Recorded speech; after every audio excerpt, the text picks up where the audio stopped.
Welcome to Tower Talk Business Radio on the voice of Nassau Community College 90.3 WHPC. Tower Talk Business Radio brings you conversations with the top business minds on Long Island and around the nation, including expert consultants and small business owners who have found success, but are also willing to share their top tips, failures, and give gritty, matter-of-fact advice based on their first-hand experience. And now, let's get down to business with Tower Talk Business Radio, powered by the Nassau Community College Foundation. Hello and welcome to Tower Talk Business Radio, powered by the Nassau Community College Foundation. My name is Ray Schwetz, AVP of NEFQ Business Services, along with Donyshia Boston-Hill, CEO, keeper of the brand, marketing and digital agency. And we're focused on being the premier resource for business and entrepreneurship.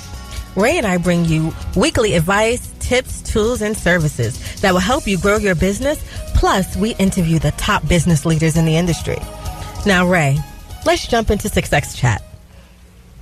Okay. According to Professor Jeff L. Richards, creativity without strategy is called art.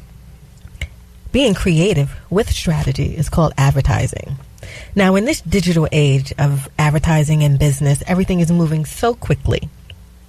I try to use the strategy of having millennials on my team, keeping me up to speed on what's going on. Facebook, Snapchat, what's the hottest and the biggest new thing. So they keep me on target, and it helps me in my business. What would you say has been some of your observations as far as technology and millennials? Well, you can tell by the number of times I answer my emails. For every 5 you send, I answer 1.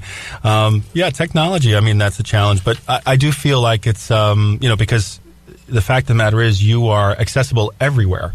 Before it was you would have to, answer a phone call.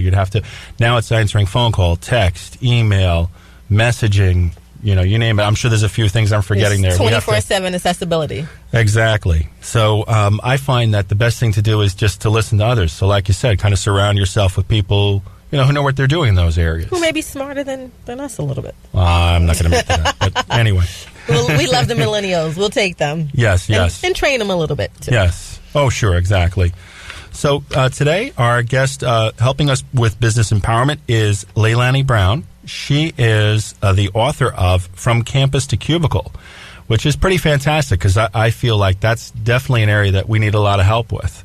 Moving over from college to the workforce. Leilani is a business and marketing executive. She's a speaker and author with over 20 years of experience working for leading corporations. Her professional experience includes distinguished leadership roles in marketing, strategy, and communications, as well as serving on the board of several nonprofits of higher learning. She is frequently sought after as a keynote speaker on personal branding and career success for rising executives. In 2016, she published her first book. The first book is called From Campus to Cubicle, 25 Tips for Your Professional Year. Leilani holds a Bachelor of Arts in International Studies from Middlebury College and a Master of Public Administration in Management from NYU. So welcome, Leilani. Thank you. Thank you so much for having me. We're so happy to have you here. This is really a subject that's close to a lot of business owners' hearts. How do we take millennials or undergrads from, being in college 24 hours a day, 7 days a week, to now joining the workforce? So Absolutely. They need these tips. Absolutely. Let's talk about it. And it's all about transition. And so it is about young professionals coming into the workforce after college. But we found we can talk about some of the other transitions that people make too. Fantastic. Tell us how you arrived at the conclusion, like making this book. Was this something that came out of your family background? Was it something about your education background, your training? How'd you come up with this? As you mentioned, I've had quite a few years of experience working in the corporate world. Dare I say I'm coming up on 25 years of experience. Some of the tips... You started when you were 5. You are very kind, but I've been working in corporate America for nearly 25 years, and these were the lessons that I either learned along the way, my own stumbles, or the bits of advice and the pieces of advice that I found myself often giving to young professionals as they were entering the workforce. Some of it was unsolicited feedback back to young people, and it occurred to me that while this was important advice, that for some of us even these missteps could be real derailers in terms of a young career, and I wanted to make sure that more people would be successful over time. I feel like taking this book and hugging it. Like, where were you when I was entering the workforce? I was making some of those mistakes. And the thing I find striking, if you look at the book, so certainly it's something that I think our listeners should take a look at your website and find you. Find this book wherever they can. Is that it's a very striking design. A lot of successful people I speak with tell me that they're like headline people. They're people who kind of skim through and find the bits of information they need. But what's really interesting is this book feels like it's just those bits. Yeah, I think you hinted at the design of the book in some of your opening statement around the art and the science of marketing and production and promotion. And we were talking about that before we started to tape. And this is very intentional. I wanted it to be quick, easy to read, a bit humorous, which I hope that it is. But it was clear to me that the people that were buying the book were not necessarily the readers. So it had to resonate with two audiences. And so that was part of the design. We used icons, things that would be repeated through social media, quick headlines, and very, very quick blurbs. So I call it a quick read. I even joke in the beginning of the book that it's a booklet to make it less intimidating. But all the bits are there. They are there and counting. So we have 25 plus a bonus tip in the book. And I think that these are probably the most important things to keep in mind as you move through your first year. Now, your book is self-published. It and is. I hear that you started your own publishing company. I did, because I decided last year on January 1st, I don't do New Year's resolutions. I just set goals for the year. And one of the goals was to publish a book. And based on this content, I knew that it had to be published by May, to meet the graduation deadlines. And so I called a few friends of mine who were in publishing, and they said to me, "You're absolutely nuts. There's no way you can do this by May." And I just kept moving. And I found a way to print and self-publish my own book. And I would encourage people to really explore self-publishing. It was very rewarding to bring it to market. And it's not difficult. And I relied on my own marketing chops in order to distribute the book. And that's BAM and Mac Books. BAM and Mac Books. What is BAM and Mac Books? BAM and Mac. So BAM and Mac are my parents. BAM is my mother's initials, Brenda Ann McClellan, and my father is Jerome McClellan, and they call him Mac. And so I surprised them, actually. They didn't know that I was publishing the book, and they didn't know I was writing the book. But when I got my first copies and I printed some mugs and I sent them business cards, VPs of business development with their name, and mailed it to South Carolina where they live, and said, "You are now both vice presidents of business development for BAM and Mac Books." And they were so excited. They are falling asleep at the wheel. They're not on their jobs. Well, I mean, there's some nepotism going on here. So. But I thought BAM and Mac Books would be an appropriate name for the publishing company for my that's first fantastic, book. and a great daughter you are. Thank you. Thank you. You are listening to Tower Talk Business Radio on the voice of Nass Community College, 90.3 WHPC. I'm Ray Schwetz, along with Donyshia Boston-Hill, and today our guest is Leilani Brown. She is the author of From Campus to Cubicle. What would you say is the most valuable lesson you learned in pursuing this career in business and marketing? I think that when I talk to young people about making a career and what makes a career, I think about three main components. And the summary of it is expertise and experience, plus accomplishments, plus relationships. That's what makes a career. And one can't go without the other to have longevity in whatever field that you're going to do. So I'd say around experience and expertise, there's no substitute for those things. I mean, you build your expertise based on your experience, your longevity of working in a place, having some successes, having more failures than successes, and learning from that. And then the second part around accomplishments, critically important, to say, I did that, I did this, I produced this, or I was part of the team that created this. Having that set of accomplishments is critical to be able to tell a powerful story about yourself. And then finally, relationships. Nothing can be done without really great relationships. And I talk about it in the book that relationships matter, and people do business with people they like.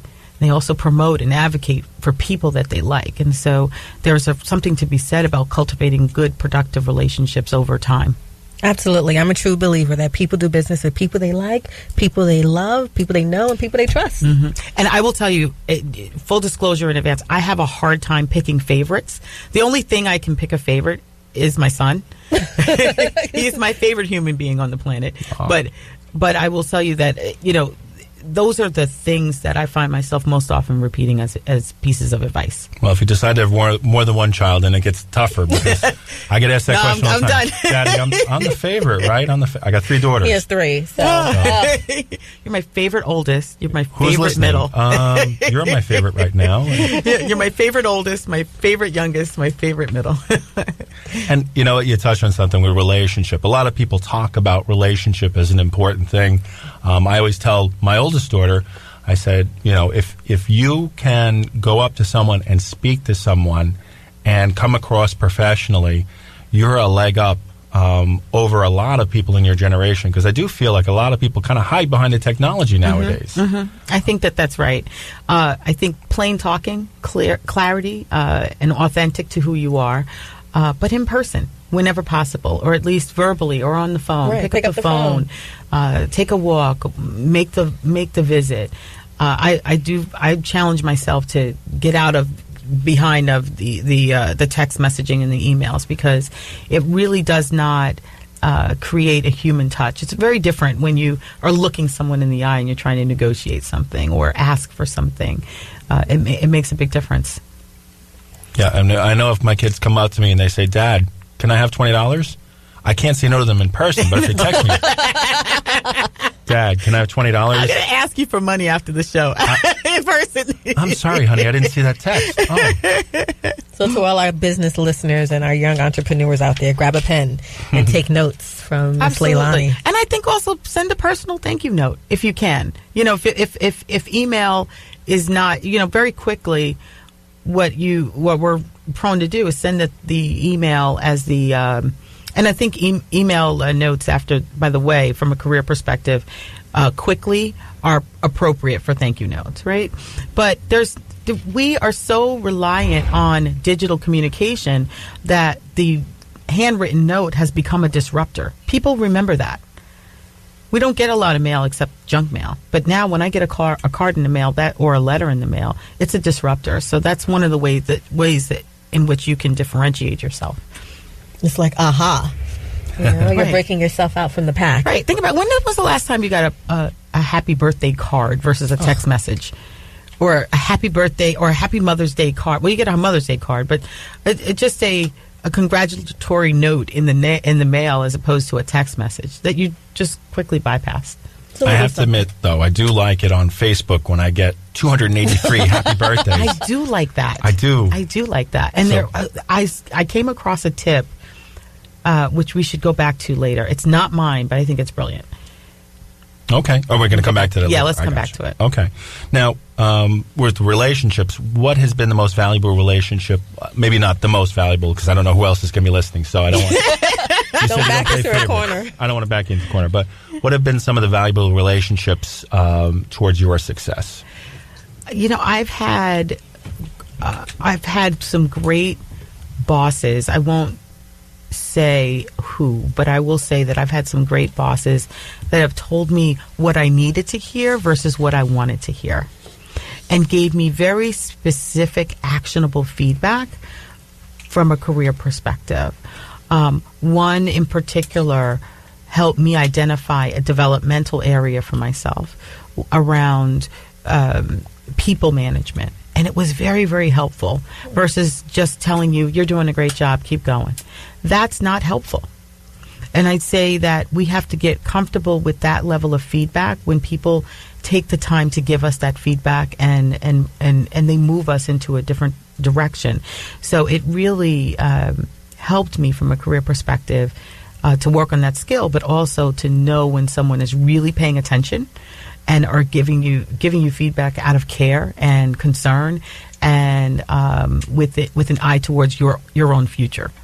So those have been some of the best employee manager relationships that I've had, and they've made big differences. I can still call on these people.